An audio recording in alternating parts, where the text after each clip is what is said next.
امریکی صدر ٹرمپ کا یوکرینی صدر کو روس کے زیر قبضہ علاقوں سے دستبرداری کا مشورہ۔ برطانوی خبر رساں ادارے کے مطابق یوکرینی صدر زیلنسکی نے امریکی صدر ٹرمپ کی تجویز مسترد کر دی۔ یوکرین کے صدر زیلنسکی اور یورپی رہنماؤں سے ملاقات کے بعد میڈیا سے گفتگو میں امریکی صدر ٹرمپ نے کہا، روسی صدر نے یوکرین کی سیکیورٹی ضمانت منظور کر لی۔ کوشش کروں گا مستقبل میں امریکہ، روس اور یوکرین مل کر کام کریں۔ یوکرین کے صدر زیلنسکی نے کہا، امریکی صدر کے ساتھ اچھی گفتگو ہوئی، نتیجہ خیز بات چیت شاید کچھ دیر بعد ہو۔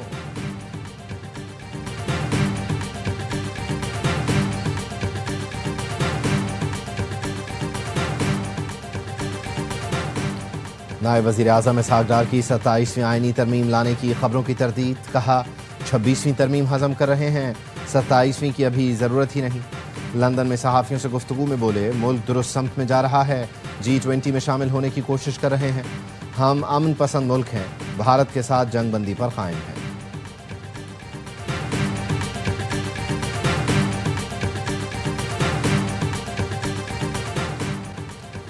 گورننس کا عارضی طور پر سافٹ ویئر اپ ڈیٹ ہو گیا ہے، ان کے نٹ بولٹ بھی ٹائٹ ہو گئے۔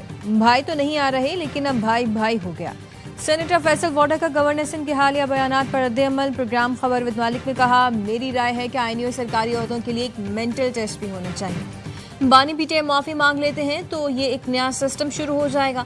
NFC ایوارڈ میں تبدیلی اور ایڈمنسٹریٹو صوبے بنانے کی بہت زیادہ ضرورت ہے۔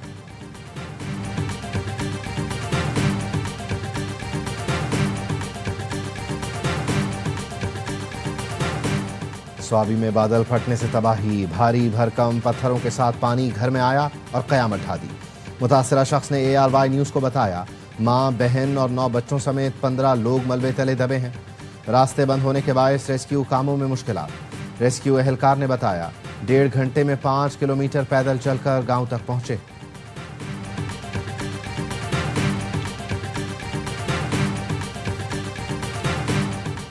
مصیبت زدہ بہن بھائیوں کی مدد ہماری قومی ذمہ داری ہے، یہ سیاست نہیں، خدمت اور لوگوں کے دکھوں پر مرہم رکھنے کا وقت ہے۔ وزیر اعظم شہباز شریف کی سیلاب متاثرین کی مدد کے لیے وفاقی اداروں کے مزید متحرک ہونے کی ہدایت۔ وزیر اعظم نے خیبر پختونخوا کے سیلاب متاثرین کے لیے وفاقی کابینہ کی 1 ماہ کی تنخواہ عطیہ کرنے کا اعلان کیا۔ وزیر اعلیٰ خیبر پختونخوا اپنی 1 ماہ جبکہ کابینہ 15 دنوں کی تنخواہ متاثرین کو دینے کا فیصلہ۔ سیلاب متاثرین کو معاوضے کی آن لائن ادائیگی کے لیے خصوصی ایپ کا اجرا۔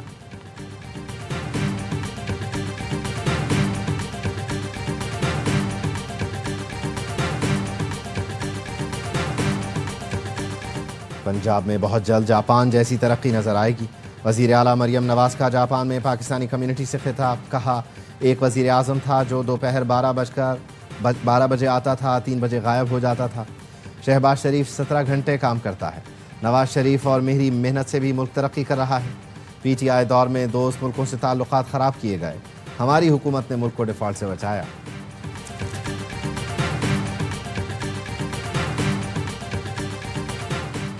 اور بلوچستان میں یوم آزادی پر بڑی تباہی کا منصوبہ ناکام، سیکیورٹی فورسز نے دشمن کی سازش خاک میں ملا دی۔ دہشت گردی کا ہم کردار پروفیسر عثمان قاضی گرفتار، ملزم کالعدم BLA کے مرکزی رہنماؤں کی ہدایت پر کارروائیاں انجام دیتا۔ کوئٹہ ریلوے اسٹیشن کے خودکش بمبار کو چھپائے رکھا، ریلوے اسٹیشن تک بھی جا کر پہنچایا۔ عثمان قاضی نے مطالعہ پاکستان میں PhD کیا تھا اور یونیورسٹی استاد بھی تھا۔ ملزم نے دہشت گردوں کی سہولت کاری کا اعتراف کر لیا۔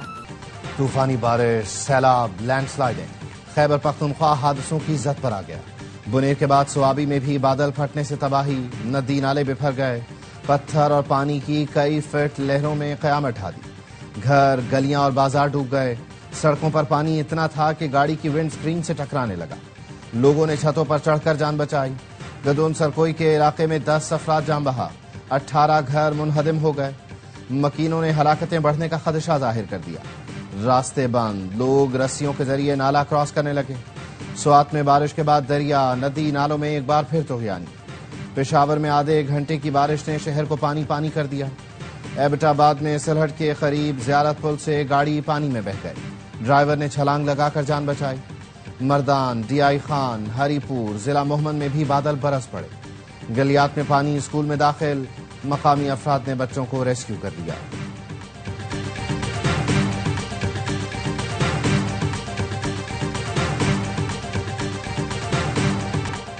نیلم کے علاقے شرنداس میں جیپ کھائی میں گرنے سے 5 سیاح جاں بحق۔ کوٹلی کے مقام پر دریائے پونچھ میں طوفانی تتا پانی ریسٹ ہاؤس کو خطرات لاحق۔ ٹہلیاں کے مقام پر پلندری کوٹلی روڈ لینڈ سلائیڈنگ اور درخت گرنے سے بند ہو گئی۔ راولاکوٹ میں یونیورسٹی آف پونچھ کیمپس کے قریب کار نالے میں بہہ گئی، خاتون لیکچرر جاں بحق ہوئی۔ کوٹلی میں government girls high school Pagwari land sliding کی زد میں آ گیا۔ بہمبر میں بھی لینڈ سلائیڈنگ، درجنوں دیہات کا رابطہ منقطع۔ آزاد کشمیر میں کل سے 23 اگست تک سرکاری اور نجی تعلیمی ادارے بند رکھنے کا نوٹیفیکیشن جاری۔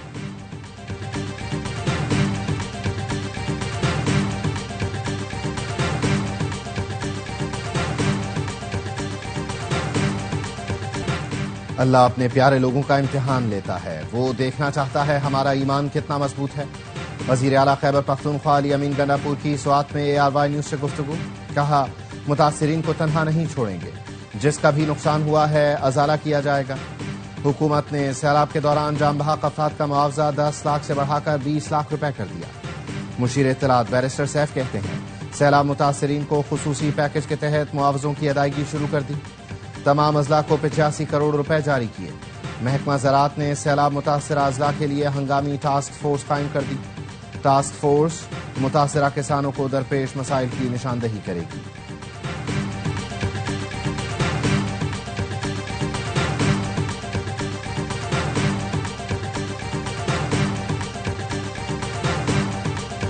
بچے رات بھر جاگتے ہیں کہ کہیں دوبارہ سیلاب نہ آ جائے۔ بنیر میں تاریخی تباہی کے بعد لوگ سونے سے بھی خوفزدہ۔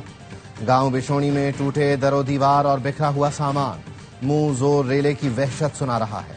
بشونی کے خاندان کے 25 لوگ آبی ریلوں کی زد میں آ کر شہید ہوئے۔ نماز جنازہ میں ہر آنکھ اشک بار تھی۔ سوات کے شہر مینگورہ کے گھر، گلیاں اور سڑکیں اب بھی کیچڑ میں اٹی ہوئی ہیں۔ شانگلہ میں 27 رابطہ پل، 56 اسکول اور متعدد سڑکیں سیلاب بہا لے گیا۔ متاثرین کی مشکلات بڑھ گئیں۔ امدادی کارروائیوں میں دشواریوں کا سامنا۔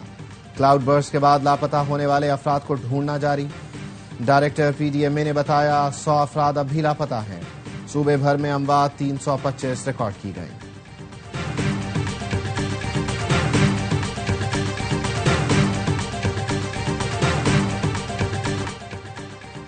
سیلاب متاثرہ علاقوں میں پاک فوج کی امدادی کارروائیاں جاری۔ پاک فوج اور فرنٹیئر کور نارتھ کی امدادی ٹیمیں سوابی پہنچ گئی۔ ڈلورائی، سرکوئی اور بادہ میں متعدد سڑکیں کھول دی گئیں۔ بونیر، شانگلہ، سوات کے متاثرہ علاقوں میں بھی پاک فوج کا ریسکیو آپریشن جاری۔ کور آف انجینئرز نے رابطہ سڑکوں کی بحالی کا کام مکمل کرنا شروع کر دیا۔ میڈیکل کیمپس پر مفت دواؤں کی فراہمی جاری۔ متاثرہ خاندانوں کو راشن اور بستر فراہم کیے گئے۔ تمام متاثرین کی بحفاظت محفوظ مقامات پر منتقلی تک آپریشن جاری رہے گا۔ عوام نے پاک فوج کی امدادی سرگرمیوں پر اطمینان اور شکریہ کا اظہار کیا۔ پاک فضائیہ سیلاب زدہ علاقوں میں امدادی کارروائیوں میں مصروف۔ ایئر ایگل B737 کے ذریعے 48 ٹن امدادی سامان کی کراچی سے پشاور منتقلی۔ NDMA کے تعاون سے خشک راشن امدادی سامان متاثرہ خاندانوں میں تقسیم ہوگا۔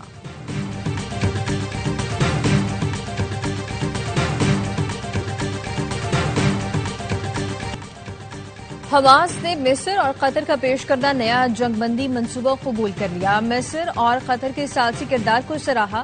حماس ذرائع نے بتایا نئی تجویز بغیر کسی ترمیم کے قبول کر کے ثالثوں کو آگاہ کر دیا۔ جلد معاہدے کے اعلان اور مذاکرات کی تاریخ طے کی جائے گی۔ ابتدائی معاہدہ 60 روزہ جنگ بندی اور یرغمالیوں کی رہائی کے 2 مراحل پر مشتمل ہوگا۔ اسرائیلی حکومت نے تاحال کوئی رد عمل نہیں دیا۔ غزہ پر تازہ اسرائیلی حملوں میں مزید 60 فلسطینی شہید۔ پاکستان اور ایران کے درمیان زرعی تجارت میں بڑی پیش رفت۔ ایران پاکستان سے چاول درآمد کرے گا۔ وفاقی وزیر رانا تنویر حسین کی سربراہی میں وفد کے دورہ ایران کا اعلامیہ جاری۔ اعلیٰ سطح وزارتی اجلاس میں بڑے فیصلے۔ ایران 60% گوشت پاکستان سے خریدنے پر آمادہ ہو گیا۔ پاکستان سے مکئی درآمد کرنے پر بھی اتفاق۔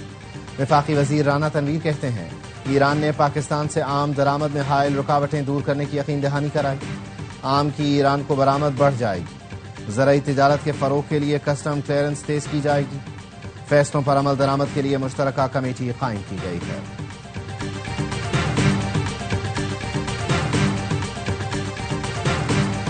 کراچی کے صحافی خاور حسین کی پراسرار موت کی تحقیقات جاری۔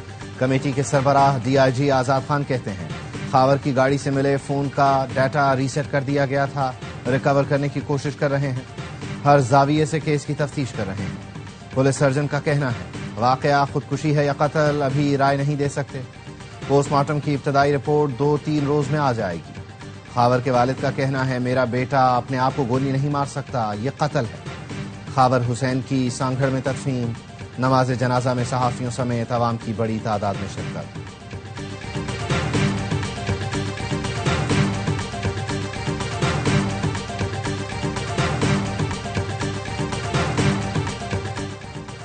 کراچی فش ہاربر میں نجی کمپنی کے عملے سے 1.5 کروڑ چھین لیے گئے۔ لوٹ مار کے دوران عملے کے ساتھ موجود سیکیورٹی گارڈ نے مزاحمت نہیں کی۔ کمپنی کے باہر پہرا دینے والے سیکیورٹی گارڈ نے بھی فائرنگ نہیں کی۔ پولیس کا کہنا ہے ملزمان کو بینک سے رقم لے کر نکلنے سے متعلق تمام معلومات پہلے سے تھی۔ CCTV کا جائزہ لے رہے ہیں، عملے اور سیکیورٹی گارڈز کو شامل تفتیش کریں گے۔